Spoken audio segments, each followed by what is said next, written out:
name is Nicole Custodio. I'm a young composer, film scorer, and kulintang player from Manila, Philippines.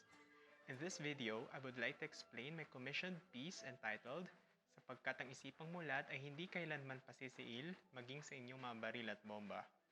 Or in English, for the conscious mind shall never succumb even to your guns and bombs. This piece is for kulintang and 10 percussionists. This video is divided into 3 parts. First, I'll explain the background of this piece and its relevance to some socio-political issues here in the Philippines. The second is about the kulintang and the process of going about conceptualizing this piece. And then third, I'll share some of my experiences in collaborating with the performers. Alright, I'd like to start the first part by explaining some socio-political issues here in the Philippines, especially that of the Lumads, whom I am inspired by in writing this piece and whom I write my music for. As explained in the program notes of my piece, the Lumads is an umbrella term for the various non-Muslim and non-Christianized ethno-linguistic groups in the southern region of the Philippines, who mostly reside in the island of Mindanao and several neighboring small islands. These people's ancestors were either barely contacted by the Spanish colonizers or Muslim leaders in the greater southern Malay archipelago, or were pushed further back to the mountains due to successful Christianization in the lowlands. These peoples have their own set of cultures, beliefs, and musical traditions. But what binds them together is their deep and spiritual connection with their land, which have been passed on to them from generation to generation. The way Lumads value and declare property of their lands is unique, as it is very much based on mere communal and verbal agreements, which is needless to say totally different from the documented, legal binding, and bureaucratic system that is of the modern worlds.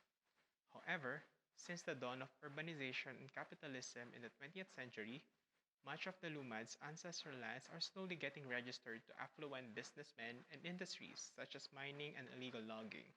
This is owing much to the very reason that they have very little understanding of the modern land tenureship system, and as such, they are either forced to leave their ancestral lands or face imminent threats to their lives and of their communities. Not only that, these peace-loving people are also targets of oppression and attacks by the military because they are often confused to be members of the Moro-Islamic ethno-linguistic group who form revolutionary groups for the pursuit almost similar to that of the Lumads. In the recent years, there have been several reports of Lumad leaders allegedly being killed by the military, and even the current Philippine president threatened to close and bomb the NGO-funded Lumad schools in the area as he believes that these are being used to introduce radical and communist ideologies to the Lumad children. The Lumads, along with other several ethnic minorities such as the Aita, Igorot, and Mangyan, gather once a year in Metro Manila to camp out and hold rallies that call for justice and their rights as indigenous people. This annual gathering is called Lakbayan ng Pambansang Minorya or Journey of the National Minorities.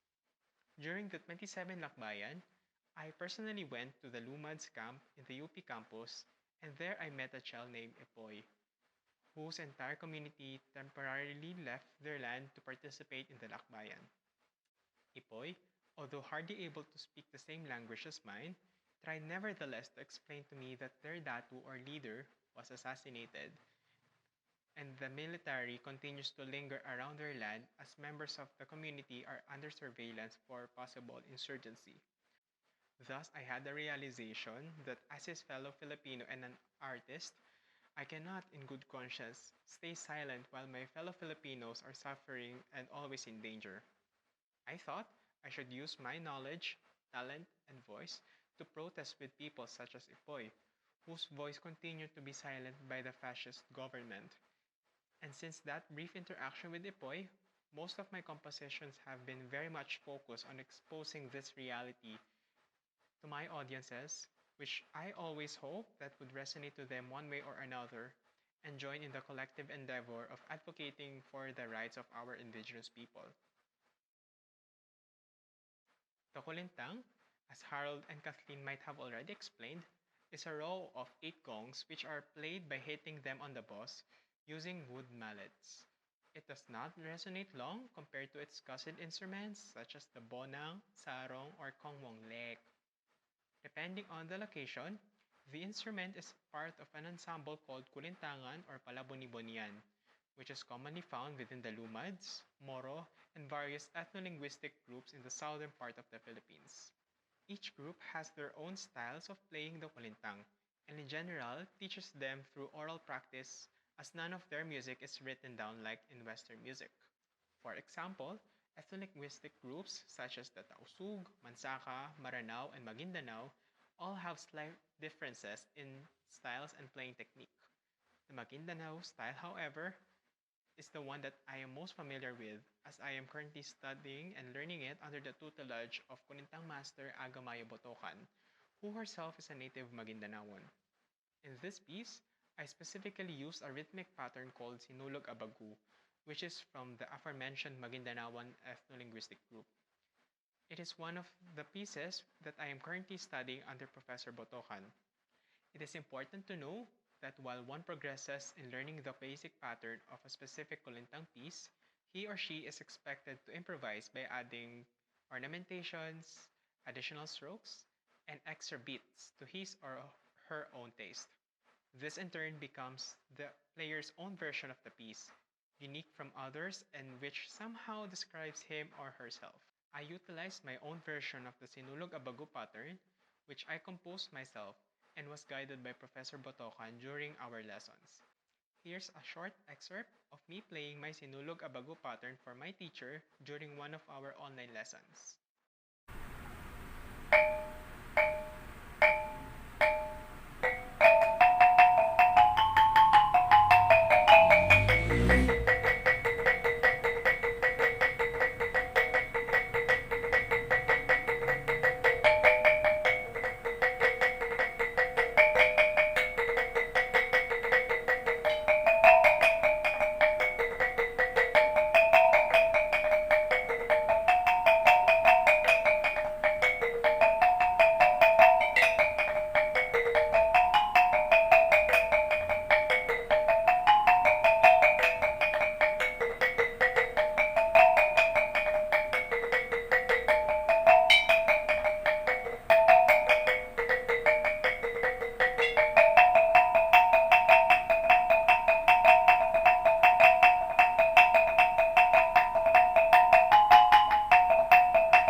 was very much inspired by this ingenious performance of the University of the Philippines Tugtugang Musika Asiatica or UP Tugma, wherein they utilized various kitchen items to replace the rest of the Kulintang ensemble.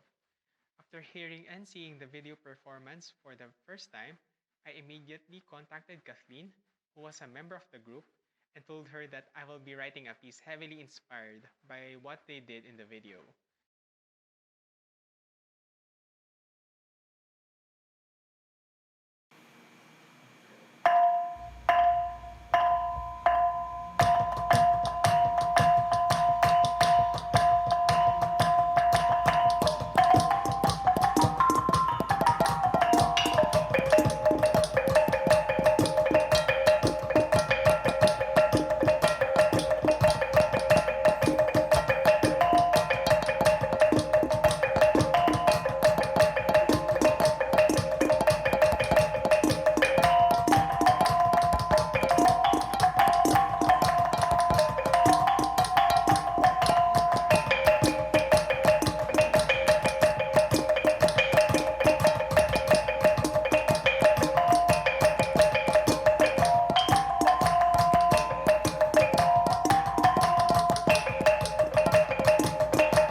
My fascination for their performance owes not only to the genius use of improvised instruments, but also to the thought that where this global pandemic presented multitudes of challenges and changes in how we create and consume music, music making and production will never cease. I relate this to the never ending pursuit for identity and rights of our indigenous people, that amidst a global health crisis, we should never wane in our call to protect these peace loving people, and that we must do everything with all our might to achieve that. Now, on to the process of collaborating with the performers. I actually only have had limited opportunity to work with the musicians since, again, this pandemic presented certain limitations to what we can and cannot do in producing music. As such, and since Kathleen and Harold are both excellent kulintang players, I only advised them that I would be needing them to play for my piece, Kathleen being on the kolintang and Harold being on the bakan, which in my piece would actually be replaced by a water bucket hit on the bottom part in the same manner of playing the actual instrument. Since Kathleen already knows the basic sinulog abago pattern and has her own version of it, I told her that she would have to learn my own version, which is conveniently notated in Western notation so she could easily learn it come rehearsals for AYE 2821. As previously mentioned, Kulintang music is not usually notated, although Professor Botocan has published an entire book containing various pieces for the Magindanaon Kulintang, which is notated on a system she herself invented. She insists on teaching the Kulintang through one-on-one lessons and oral method since the Kulintang was taught to her as a child through such methods. Also, Kathleen would have to use my own Kulintang set since pitches are given quite a premium in my piece. Although she could practice my piece on her own Kulintang set even though it has its own tuning. Hopefully, when travel restrictions ease down here in our country, I would be able to meet with her personally and teach her my version of the Sinulog Abagu. As per the Dabakan, Harold already knows the basic pattern of the instrument in the Sinulog Abagu pattern. And because of that, we do not need much collaboration because he definitely already knew what he is supposed to do immediately when I told him my plans. Lastly, I think the most challenging part of this piece would have to be collaborating with the other 9 percussionists, as playing the Kulintang ensemble is equivalent to knowing a specific language due to its complexity and heavy oral reliance or pakiramdaman, as we say in Tagalog language.